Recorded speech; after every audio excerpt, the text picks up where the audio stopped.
చదవబడిన మాట నుండి ప్రభా జ్ఞానం లేని వాడిని ప్రభా మీరు పిల్లలుగా వచ్చి ఉన్నాను తండ్రి, జ్ఞాపకం చేసుకొని నాతోనూ మాతోనూ ఉండి మీరే మాట్లాడమని నేను దాసులు తండ్రి, మీ మాటలు నా నోట్లో ఉంచి మీరు మాట్లాడి మీ పిల్లలకు కావలసిన వర్తమానాన్ని అనుబోధించండి.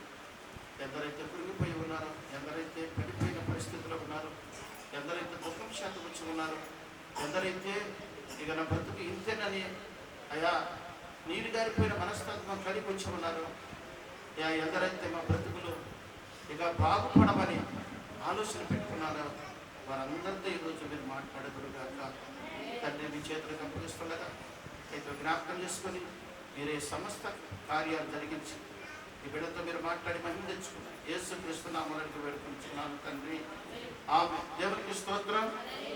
చెప్పబడిన మాటలు మరొకసారి జ్ఞాపకం చేసుకుందాం. యెహోవా నీవు మాకు సమాధానము స్థిరపరుచుదువు, నిజముగా నీవు మా పక్షము నుండి మా పనులన్నిటినీ సఫలపరిచెదవు. దయచేసి గమనించండి. యెషయా భక్తుడితో దేవుడు తెలియపరుస్తున్న మాట, ఆయన మాకు సమాధానము సిద్ధపరిచి ఉన్నాడు, స్థిరపరిచి ఉన్నాడు. సమాధానం లేని స్థితిలో ఉంటే ఆయన సమాధానకరమైన అటు కృపను మనకు అనుగ్రహించబోతున్నాడు. ఈరోజు చాలామంది సమాధానం లేని పరిస్థితులు ఉంటారు. భార్య భర్తల మధ్య సమాధానం ఉండదు, పిల్లలు తండ్రి మధ్య సమాధానం ఉండదు, ఎవరితో సమాధానం లేకోకుండా ఎందరో మనస్తాపం చెందుతూ ఉంటున్న వారు ఉన్నారు. అట్టి వారితో ప్రభు అంటాడు, ఆయన మొదటి పేరులోనే రాయబడింది, ఆయన సమాధానకర్త అది దేవుడు అని చెప్పి రాయబడి ఉంది. కనుక ఇక్కడ ఆయన అంటున్న మాట ఏమిటంటే, యెహోవా నీవు మాకు సమాధానము స్థిరపరచుదువు, నిజముగా నీవు మా పక్షము నుండి మా పనులన్నిటినీ సఫలపరచుదువు. మన పనులన్నిటిని కూడా సఫలపరచువాడు ఆయన. ఎప్పుడు సఫలపరచువాడు ఆయన? పరిశుద్ధ గ్రంథంలో మొదటి సమయాల గ్రంథంలో మనం చూసినట్టయితే, ప్రియమైన దేవుని బిడ్డలారా, ఒక వ్యక్తి దేవుని బట్టి ఎంతగానో ఆనందిస్తూ ఉంది. 2వ అధ్యాయము 8వ వాక్యంలో చూడండి. మొదటి సమయాల గ్రంథము 2వ అధ్యాయము 8వ వాక్యం, దరిద్రులను అధికారంతో కూర్చోబెట్టుటకు మహిమగల సింహాసనమును వారిలో మట్టిలో నుండి ఎత్తువాడు ఆయనే, పెంట కుప్ప నుండి లేవనెత్తువాడు ఆయనే, భూమి యొక్క స్తంభములు యెహోవా వశము. స్తోత్రం చెప్పండి. నీ పనుల భారమంతా సఫలపరచువాడు ఆయనే. ఇలా మనం చాలా మంది అనుకుంటారు, నా పని అంతట్లో నేను ఉండకపోతే ఆ పని జరగదు, ఈ పని చేయకపోతే జరగదు అని చెప్పి మనం ఆరాటపడి మన పనులను మనం వెళ్ళిపోతూ ఉంటాం. కానీ ఆ పనులన్నీ సఫలపరిచే దేవుడు నువ్వు ఏం చేస్తున్నావు పక్కన పెట్టేస్తున్నావు. నీ పనుల భారం అంతట్లో కూడా ఆయన నీకు సమాధానం కలగజేసి ఆ పనులన్నిటిని కూడా సఫలం చేసేవాడు మనం ఆరాధిస్తున్న దేవుడు మనకున్నాడు. నీ భారం నువ్వే పోయాలని చూస్తావు, నీ పనుల భారం నువ్వే పోయాలనుకుంటున్నావు, నీ బాధ నువ్వే పోయాలనుకుంటున్నావు, నీ వేదన నువ్వే పోయాలనుకుంటున్నావు, నీ సమితులు నువ్వే మోచుకోవాలనుకుంటున్నావు. కానీ కాస్త దేవుడు అంటూ ఉన్నాడు, ప్రయాసపడి భారము మోసుకుని పోవచ్చున్నా సమస్త జనులారా నా యొద్దకు రండి, విశ్రాంతి కలగజేస్తాడు. ఆయన విశ్రాంతి కలగజేస్తాడు, సమాధానం కలగజేస్తాడు. నీ పనులన్నిటిలో ఆయన తోడుగా ఉండి నిన్ను నడిపిస్తాడు. దయచేసి గమనించాలి. నీ పనులన్నిటిలో కూడా ఆయన తోడుగా ఉండి నీ పనులన్నింటినీ సఫలం చేసేది ఆయనే. మనం ఆరాటపడతాం, మన ఎగ్జామ్స్ రాస్తాం, ఆరాటపడతా ఉంటాం, సరిగ్గా వచ్చిందా రాదా, మంచి మార్కులు వస్తాయా రావా, పేపర్ హార్డ్గా ఉంది, ఏంటి పరిస్థితి అని అనుకుంటావు. కానీ ఆరాధిస్తున్న దేవుడు నిన్ను పట్టుకొని నడిపించడానికి, బలహీనమైన నీ మనసును దృఢపరచడానికి, నిన్ను బలవంతుడిగా మార్చడానికి ప్రభువైన యేసుక్రీస్తు నీ పనుల మీద ఆలోచన పెట్టుకుని ఆయన నీకంటే ముందుగా నీ పనుల భారం మీద ఆయన ఉన్నాడు. నువ్వు ఆరాటపడతావు కాదు, నువ్వు ఆరాట పడతాం వల్ల నీకు వచ్చేదేం లేదు. విత్తనం వేసావు, పంట కొరకు ఎదురు చూస్తున్నావు. ఆ పంట సకాలమైన సమయంలో వర్షం కురిపించి విస్తారమైన పంట వచ్చినట్టుగా చేసేవాడు సర్వశక్తిమంతుడైన దేవుడు.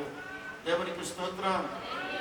ఆయనే వర్షము కురిపించువాడు, ఆయనే సమస్త పంటను పండించువాడు, మన పక్షమున ఉండి సమస్త కార్యాలు మన పనులన్నిటిలో ఆయన ఉండి సఫలము చేయువాడు. రోజు చాలా విషయాలతో భయపడుతున్నారు కొంతమంది, చాలా భయం చేత వణికిపోతూ ఉన్నారు. ఎలాంటి వరకు, ఎలాంటి భయము, ఎలాంటి పరిస్థితి అంటే వారు ఎంతగా భయపడుతున్నారంటే ఇక మరణము దగ్గర పడుతుంది, ఇక మేము బ్రతకలేరు అని భయపడుతూ ఉన్నారు. నిర్గమకాండము 14వ వాక్యంలో చూసినట్లయితే ప్రియులారా, వారు ఎంతగా భయపడుతున్నారో, యెహోవా మీ పక్షమున యుద్ధము చేయును, మీరు ఊరకనే ఉండవలెను అని ఎవరితో చెప్పి ఉన్నాడు? యెహోవా మీ పక్షమున ఉన్నాడు. నీ పనేదును తలుసుకొని కురిగిపోతున్నావు, కులిపోతూ ఉన్నావు, బాధపడుతున్నావు, వేదన పడుతున్నావు, కురిగిపోతూ ఉన్నావు. కానీ నీ పక్షమున ఉన్నవాడు లోకములో ఉన్నవాడి కంటే బలవంతుడు.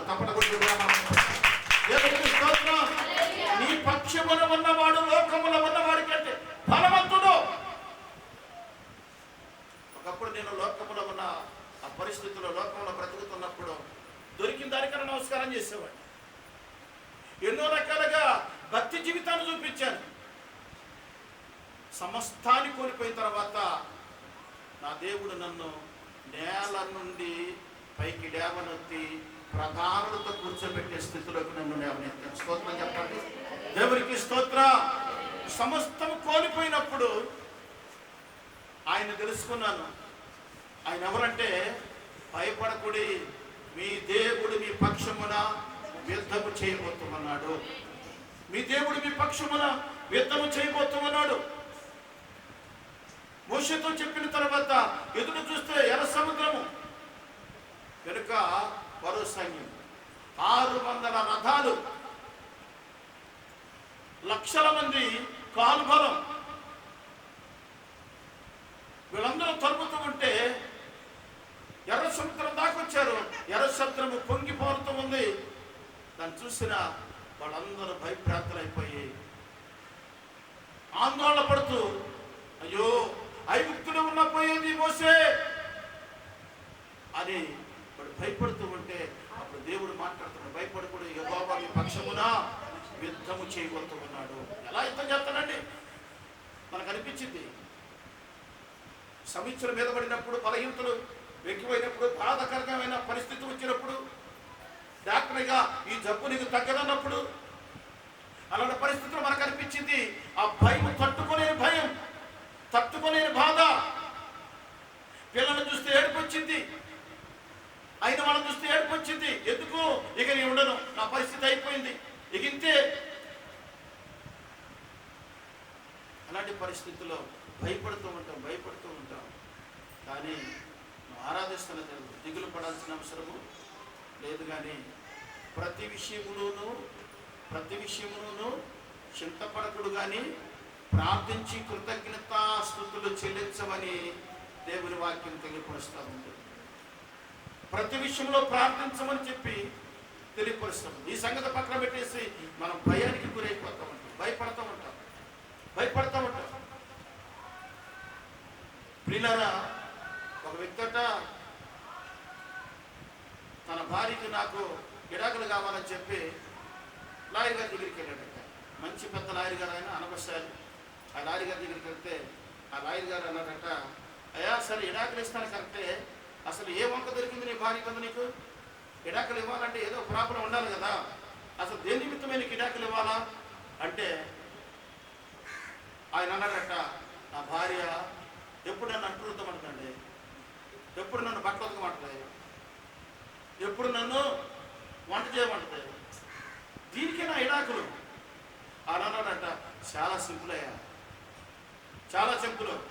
బట్టలు ఉతకాలనుకో, ఆ బట్ట కాసేపు నానబెట్టి సింపుల్గా ఉతికేయచ్చు. అంటులు రుద్దాలనుకో, ఆ సరుకుని వాటి మీద ఖర్చు నానబెట్టేసేయి, సింపుల్గా తీయచ్చు. కాబట్టి ఈ రకంగా సింపుల్గా చేయొచ్చు అని పనులన్నీ లాయర్ గారు చెబుతున్నట్ట. అప్పుడు ఈయన అనుకున్నాడు, ఏమనుకున్నాడు తెలుసా? బాబు, విడాకులతో ఏమొద్దు, నాకంటే ఎక్కువ భారం అనుకుంటున్నాను. ఈరోజు స్తోత్రం చెప్పండి. నువ్వు ఎవరి దగ్గరికైనా వాళ్ళ పరిస్థితులు కూడా అయ్యే. మనిషి జీవితంలో ప్రతి ఒక్కరికి బాధలు వస్తాయి. బాధలు లేని వాడు చేతులు ఎత్తండి. బాధలు లేవండి మాకు అన్నవాడు చేతులు ఎత్తండి. బలహీనత లేనివన్నవాడు లేవన్నవాడు చేతులు ఎత్తండి. అయ్యా మాకు అప్పు లేవన్నవాడు చేతులు ఎత్తండి. ఒక్కరు కూడా అప్పుందా అందరికీ? అప్పు లేనివాడు ఎవరు ఉంటే చేతులు ఎత్తండి. అప్పు లేనివాడు ఉన్నారా? అందరు అప్పులో ఏదో రకమైన షేర్మూల్లోనో డాక్టర్ గ్రూప్లోనో ఏదో ఒక రకమైన అప్పు ఉంది. అప్పు లేని వాళ్ళు లేరు, సమస్య లేని వాళ్ళు లేరు, బాధ లేని వాళ్ళు లేరు, కష్టాలు లేని వాళ్ళు లేరు. ఎక్కడికి వెళ్ళగానే నీకు తిరుగు సమాధానం వచ్చింది. కానీ యేసయ్య దగ్గరికి వస్తే నీకు శాంతి సమాధానం, నీ పనులన్నిటిలో ఆయన సఫలపరిచి నేను ధనపరిచేవాడిగా ఉంటాడు. వెంట దగ్గర నుంచి ఆయన నిన్ను పైకి లేవనెత్తబోతూ ఉన్నాడు. దేవునికి స్తోత్రం. కనుక ఇక్కడ మనం గమనించినట్టయితే ప్రియులారా, వారు భయపడుతూ ఉండగా దేవుడు ఇస్తున్న వాగ్దానం ఏంటంటే మీరు భయపడకూడి, యెహోవా మీ పక్షమున యుద్ధము చేయబోతూ ఉన్నాడు అని చెప్పి మీరు ఊరకనే ఉండండి. అప్పుడు ఆ ఎర్ర సముద్రం మీద మోసే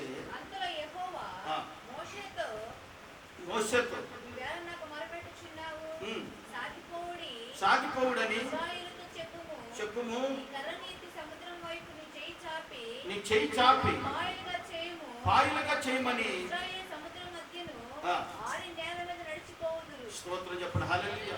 ఎప్పుడైతే కర్ర చాపాడో ఎర్ర సముద్రం పట్ల పొంగుతున్న ఎర్ర సముద్రం ఏమండి కొన్ని అడుగులు, దాదాపుగా 30-40 అడుగులు లోపడుకున్న ఆ భయంకరమైన ఎర్ర సముద్రం అప్పటికప్పుడే ఒక గాలి వచ్చిందట. ఆ గాలి ఏం చేసిందో తెలుసా?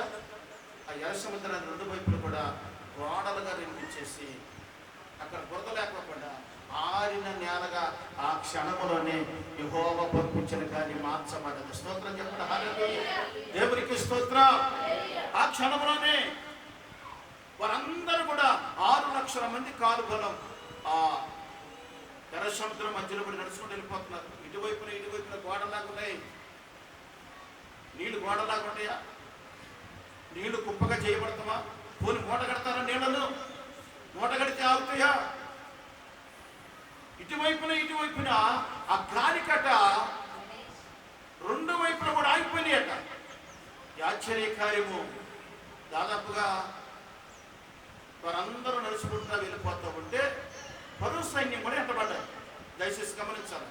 పరువు సైన్యం కూడా ఎంటబడి వాడు వెంబడించి వాళ్ళను చంపాలని 600 రథాలు వేసుకొని అనేకమైన సైన్యము కేకలు వేస్తూ ఎంటబడుతూ ఉంటే ఏం జరిగింది తెలుసా? వారి మధ్యలో ఆ రాత్రి అయిపోయింది. రాత్రి నడుస్తూ ఉంటే వారి మధ్యలో ఒక స్తంభంగా దేవుడు వచ్చాడట. ఎలాంటి స్తంభం అది? ఎలాంటి స్తంభం?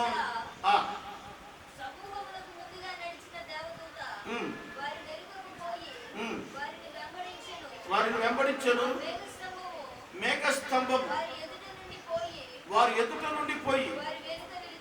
దేవునికి స్తోత్రం చెప్పండి. ఇశ్రాయేలీయులకేమో అగ్ని స్తంభముగా ఉంది రాత్రి పూట. అంటే గొప్ప వెలుతురునిస్తుంది. ఒక్క రాత్రిలోనే ఎర్ర సముద్రం అంతా దాటేశారు వాళ్ళు. చూడండి, దేవుడు చేస్తున్న అద్భుతం ఏంటంటే నీ జీవితంలో, నా జీవితంలో దేవుడు మనకు సమాధానం ఇవ్వటమే కాదు కానీ మన పనులన్నిటిలోనూ ఆయన సఫలము చేయడానికి సిద్ధపడగలిగి ఉన్నాడు. నువ్వు దేవుని మీద భారం వేస్తే సమస్త కార్యాలు నీ పట్ల ఆయన చేయగలిగిన దేవుడు. పరో సైన్యం వెనకొస్తుంటే వాళ్ళకి మేఘస్తంభం అడ్డం వచ్చేస్తామన్నమాట. మేఘస్తంభం అంటే ఏంటి? వాళ్ళకి కడు కనపడట్లేదు నడుస్తూ ఉంటే. వాళ్ళకి చీకటిగాను, ఇశ్రాయేలులకి ఎలుతూరుగా ఉన్నది. స్తోత్రం చెప్పండి. ఇశ్రాయేలులకి ఎలాగుంది? ఎలుతూరుగా ఉంది. చెప్పాలి. ఐగుప్తు జనానికి ఎలాగుంది? ఆ ఐగుప్తులకి ఎలాగుందట?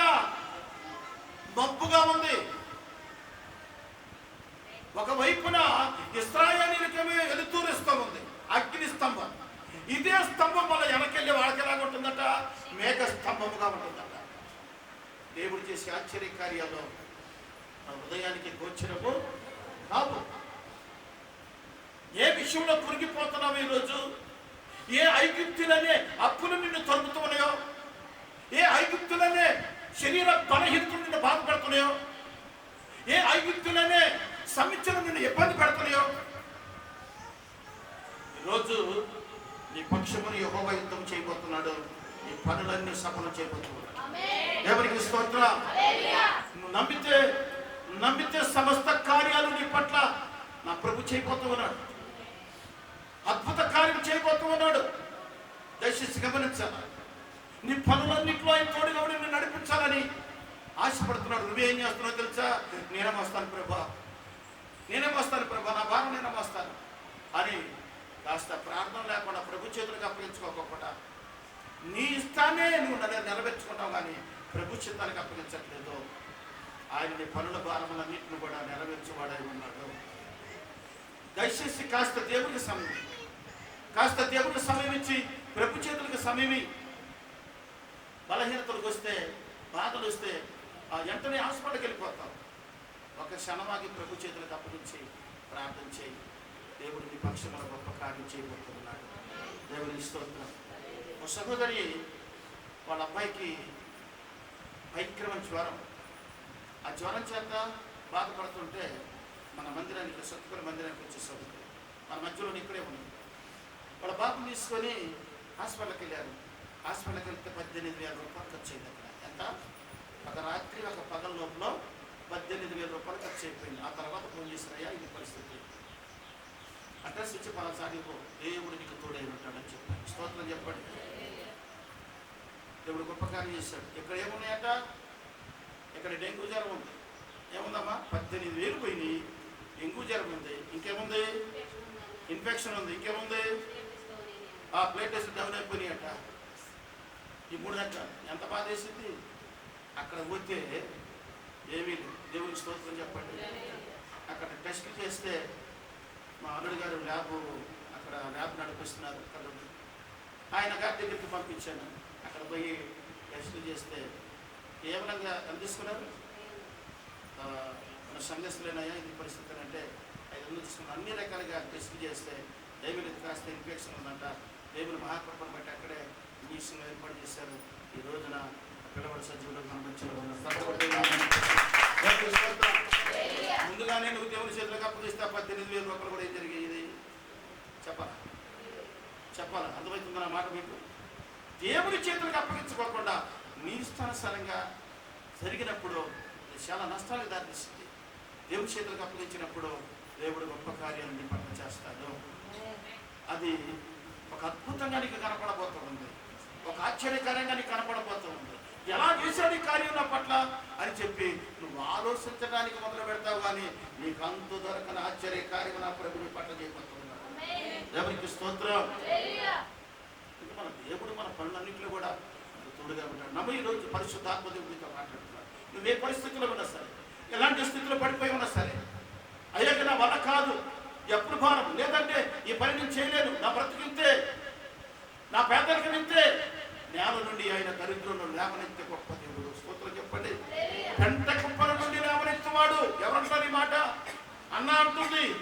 అన్న ఏమంటుందో చూడండి. 1 సమూయేలు గ్రంథము 2వ అధ్యాయము 8వ వాక్యంలో చూడండి ఏమంటుందో. దరిద్రులను అధికారంతో కూర్చోబెట్టుటకును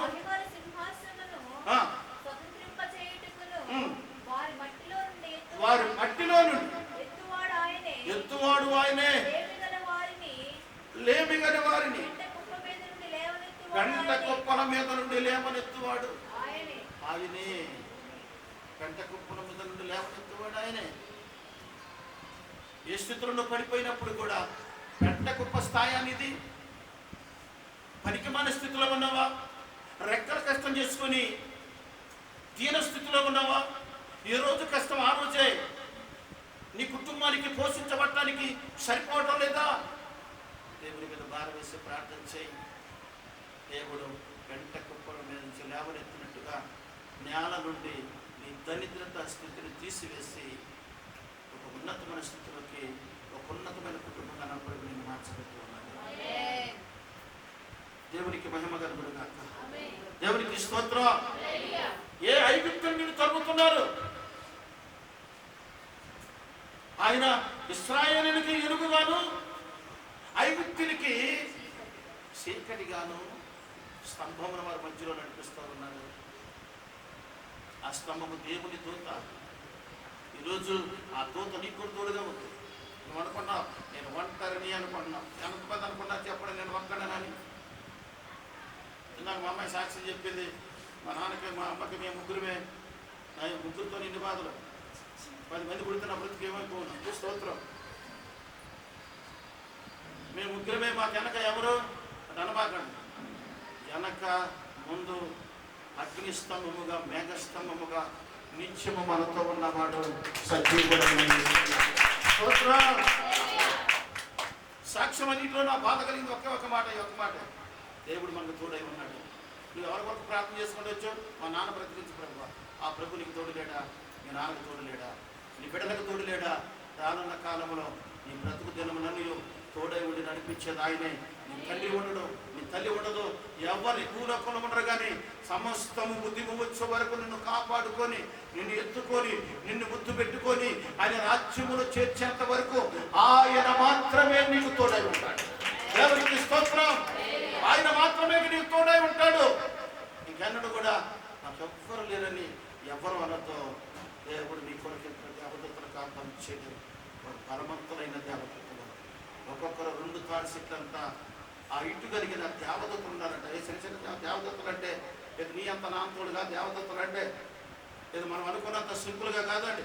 బలమైన దేవదత్తులు నీకు నాకు కాపాడించాడు. కనుక ఎప్పుడు కూడా మన విషయంలో ఎప్పుడు కూడా కంగారు పడవద్దు, భయపడవద్దు. దేవుని చేతులకు అప్పగించినప్పుడు గొప్ప కార్యం నా పట్ల నీ పట్ల దేవుడు చేయబోతూ ఉన్నాడు. కనుక చూడండి, అక్కడ మనము చదువుకున్నట్టయితే వారు ఎన్ని అద్భుతాలు. అక్కడ మనకు తెలిసింది ఒకటే అద్భుతం. ఏంటి అద్భుతం చెప్పండి? ఎర్ర సముద్రాన్ని చెప్పాలా? ఎర్ర సముద్రాన్ని పాయలుగా చేయటమే ఒకటే మనకు అక్కడ తెలుస్తుంది. కానీ 25 అద్భుతాలు ఎర్ర సముద్రంలోనే ఇశ్రాయేలు కొరకు చేశాడట ఆయన. స్తోత్రం చెప్పండి. 25 అద్భుతాలు ఎర్ర సముద్ర కర్ర సాపిన కానించి మొదలు పెడితే, మేఘస్తంభము కానించి మొదలు పెడితే ఏమండి 25 వాక్యం చదవండి. 25 అక్కడే 14, 20 అమ్మా ఊడిపట్టునట్లు చేయగా వారు బహు కష్టపడి తోలుచు ఉండిరి. అప్పుడు ఐగుప్తీయులు ఇశ్రాయేలు నుండి ఇప్పుడు దాకా ఎవరు తరిమారు వాళ్ళు? వినాలా? ఇప్పుడు దాకా ఎవరు తరిమారు వాళ్ళు?